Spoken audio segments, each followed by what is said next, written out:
बिस्मिल्लाहिर्रहमानिर्रहीम। निज़ाब चैनल के मुअज़्ज़िज़ सामीन अस्सलाम वालेकुम।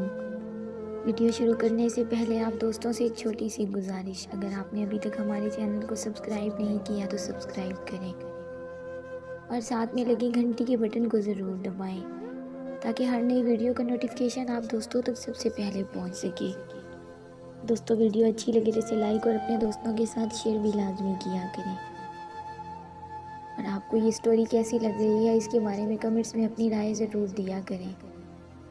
चलिए दोस्तों, बढ़ते हैं अपनी आज की एपिसोड नंबर 22 की तरफ। यारिम आपने गाड़ी कब ली? रू उसके साथ आकर गाड़ी में बैठते हुए पूछने लगी थी। यही तो मसला है जानेमन, आप हमारे साथ बाहर निकलें तो आपको पता चले कि हम क्या कर रहे हैं। मोहब्बत से उसका हाथ चूमते हुए बोला था वो। हाँ तो आप अगर मुझे पहले बता देते कि गाड़ी है तो मुझे सर्दी का डर होता और ना ही मैं कमरे में रहती, वो मुंह बनाकर बोली थी। हाँ तो तुमने पूछा ही कब? वैसे भी तुमने तो वहीं से मुझे कहा था कि खबरदार जो बिस्तर में घुसे, हम सारी जगह घूमने के लिए जाएंगे। और यहाँ आकर उल्टा ही हो गया, तुम बिस्तर में घुसी और मैं तुम्हारी मिन्नतें कर रहा हूँ।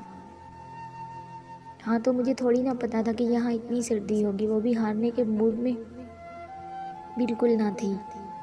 वैसे यार, हम आपकी भाई से क्या बात कर रहे थे फ़ोन पे? रू को अचानक ही उसकी फ़ोन कॉल याद आ गई थी।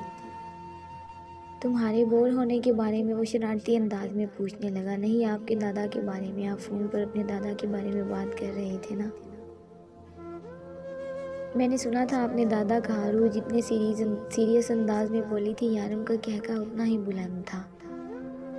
ये पहली बार हुआ था जब यारम ने उसके सामने कहका लगाया हो। मेरी जान, तुम बहुत मासूम हो, इसलिए तो प्यार करता हूँ तुमसे। वो गाड़ी की परवाह किए बगैर रू पर झुका था। यारम गाड़ी चलाए, एक्सीडेंट हो जाएगा, वो अपना हया से दमकता चेहरा छुपाते हुए बोली। कुछ नहीं तुम्हारा यारम, तुम्हें कुछ नहीं होने देगा। तुम्हें पता है ये मेरी ज़िंदगी के सबसे हसीन दिन है। हम हर साल यहाँ आएंगे और ऐसे ही रहेंगे। हाँ, हम अपने बच्चों को भी लेके आएंगे अगले साल। रू बिना सोचे समझे बोली थी और फिर जब अपनी बात समझ में आई तो यारम को देखे बगैर बाहर देखने लगी। अच्छा तो एक साल में तुम्हारा कितने बच्चे पैदा करने का इरादा है? वो बिल्कुल सीरियस अंदाज में पूछ रहा था। यारम देख कर गाड़ी चलाएं और मेरे साथ फ्री होने की ज़रूरत नहीं है। हाँ बिल्कुल, अगर तुम्हारे साथ फ्री हो जाओ तो तुम बिल्कुल ही फ्री हो जाती हो, है ना? वो शरारत से आंख दबाते हुए बोला। यारम आप बिल्कुल अच्छे नहीं है, मुझे नहीं करनी आपसे बात। वो अपना लाल अनारी चेहरा लिए मुंह फेर गई थी। वो लोग इस वक्त एक खूबसूरत सड़क पर थे जहाँ पर बहुत बड़ा बाजार था। यारम हम यहाँ क्यों आए हैं? सारा बाजार ही बंद था, तकरीबन कोई दुकान खुली थी। आइसलैंड के इन शहरों में से था आइसलैंड दुनिया के उन शहरों में से था जहाँ पर प्लाजे और बिल्डिंग नहीं बनाई जाती, और अगर बनाई भी जाए तो इनकी लंबाई इतनी ज़्यादा नहीं होती जितने कि बाकी शहरों में। यारम उसे अपने साथ एक बुटीक के अंदर लाया। उसने वहाँ काउंटर पर खड़े आदमी से कुछ पूछा था और उस आदमी ने मुस्कुराते हुए उसे जवाब दिया और कहीं का रास्ता बताया। यारम एक बार फिर से उसका हाथ पकड़कर अपने साथ ले जाने लगा। वो भी बिना उससे कुछ पूछे उसके साथ चलती गई। सुनो, इस रूम के अंदर जाओ, ये लड़की तुम्हें ड्रेस दिखाएगी, तुम्हें वो ड्रेस पहनकर बाहर आना है। उसने उसके पीछे खड़ी लड़की की तरफ इशारा करते हुए कहा। उस लड़की को अपने इंतज़ार में खड़ा देखकर रू बिना कुछ पूछे उस लड़की के साथ अंदर जाने लगी। लड़की ने उसे एक खूबसूरत सुर्ख रंग का फ्रॉक नुमा ड्रेस दिखाया था। देखने वाला बआसानी उसकी कीमत का अंदाज़ा लगा सकता था। वो लड़की की कोई बात नहीं समझती थी, शायद वो लड़की भी ये बात जानती थी, इसलिए सिर्फ उसे देखकर मुस्कुराई जा रही थी। हाय अल्लाह, इसके भी बाजू नहीं है, मुझे यारम से बात करनी है, रू ने उस लड़की से उर्दू में कहा, जबकि वो लड़की बिना उसकी बात समझे आगे से मुस्कुराई जा रही थी। देखिए, मुस्कुराना बंद करें, मुझे मेरे शौहर से बात करनी है, प्लीज़ उन्हें बुला दें, इस बार रू ने तफसील से कहा। लेकिन वो लड़की फिर भी पास खड़ी मुस्कुराती रही, जैसे उसे सिर्फ मुस्कुराने के ही पैसे मिलते थे। वो लड़की को ऐसे ही छोड़कर बाहर निकल आई, लेकिन अब वहाँ यारम नहीं था।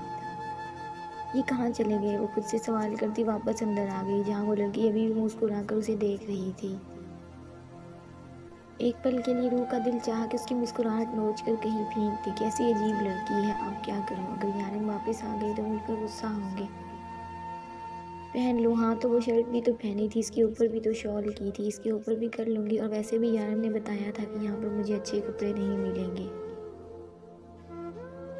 वैसे भी ये फ्रॉक कितनी खूबसूरत है, सिर्फ बाजू ही नहीं है ना, और यारम ने देख कर ही ख़रीदा होगा।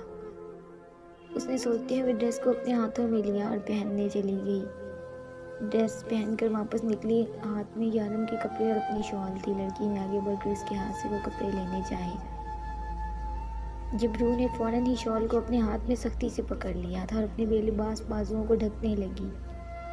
रूह ने अपने आप को शॉल से इस तरह से कवर किया कि वो कहीं से भी बेलिबास ना हो। फिर से वो लड़की बाहर आने का रास्ता दिखाने लगी थी।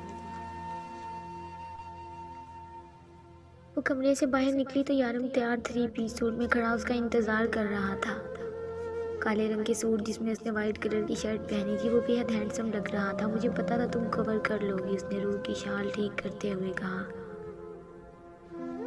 कैसा लगा ड्रेस? उसने इसका भरपूर जायज़ा लिया। रेड कलर की प्रिंसेस ड्रेस में वो किसी बार्बी डॉल से कम ना लग रही थी।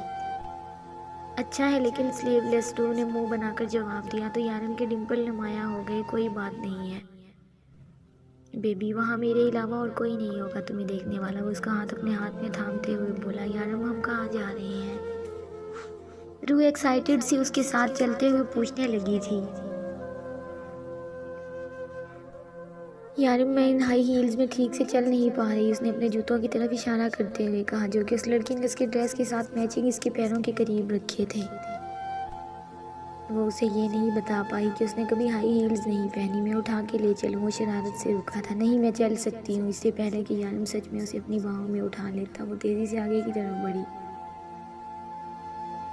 और बुरी तरह से लड़खड़ाई थी। इससे पहले कि वो गिरती यारम उसे अपनी बाहों में भर चुका था। शर्म के मारे रूह अपनी निगाहें तक ना उठा पा रही थी।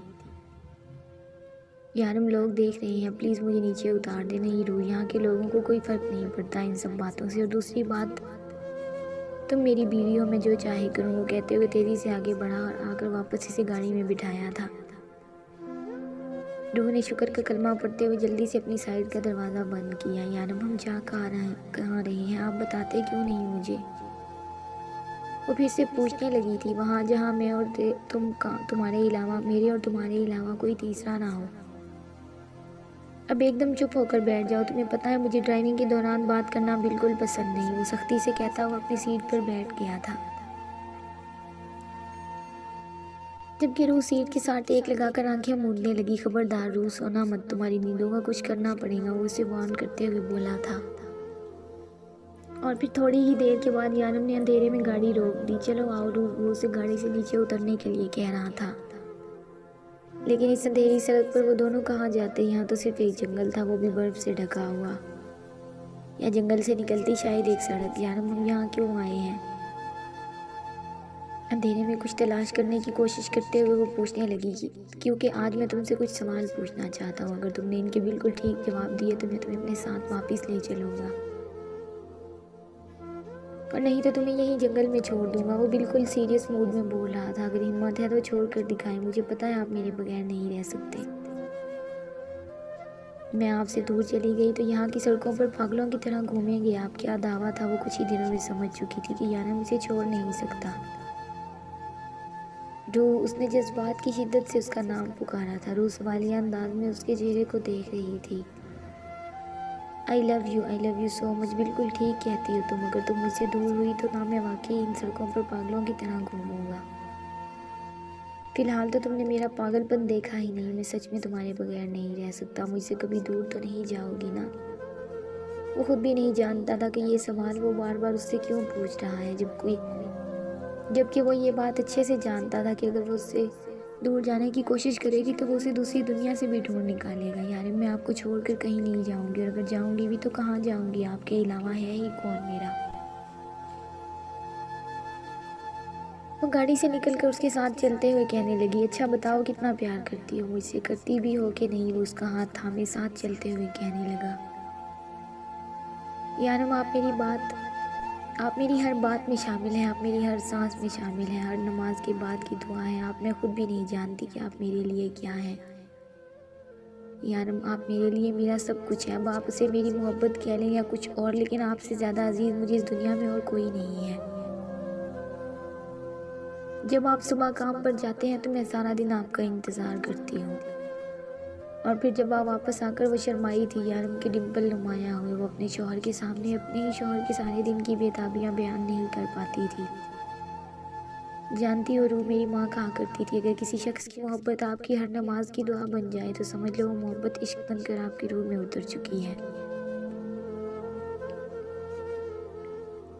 मैं तुम्हारी रूह में उतरना चाहता हूँ रूह। अंधेरे में आहिस्ता आहिस्ता चलते हुए वो कह रहा था, जबकि रूह के वजूद को उसने अपने आप में छुपाया हुआ था। आप कितनी मोहब्बत करते हैं मुझसे बताएं मुझे, रूह ने पूछा। मोहब्बत, वो कहका लगाकर हंसा था, तुम मेरा ऐन हो, तुम मेरा शहन हो, तुम मेरा काफ हो। रूह, यारम के दिल से रूह में उतरा हुआ इश्क है। रूह की आंखों से बेताब आंसू छलके थे। रूह, तुम मेरी ज़िंदगी में आई पहली खुशी हो। मैं कभी सोच भी नहीं सकता था कि मैं इतना खुशकिस्मत इंसान हूँ कि मुझे तुम जैसी लड़की मिलेगी। वो मोहब्बत से उसे अपने साथ लगाए उसके आंसू साफ कर रहा था, जबकि आहिस्ता आहिस्ता ये सफ़र अभी जारी था। यारम आहिस्ता आहिस्ता कहता उसे अपने साथ लिए कहीं जा रहा था। कुछ फासले पर से थोड़ी सी रोशनी नजर आई। उनकी गाड़ी कहीं पीछे छूट चुकी थी। देखा तो सामने एक छोटा सा घर था जिसके अंदर की लाइट्स जल रही थी।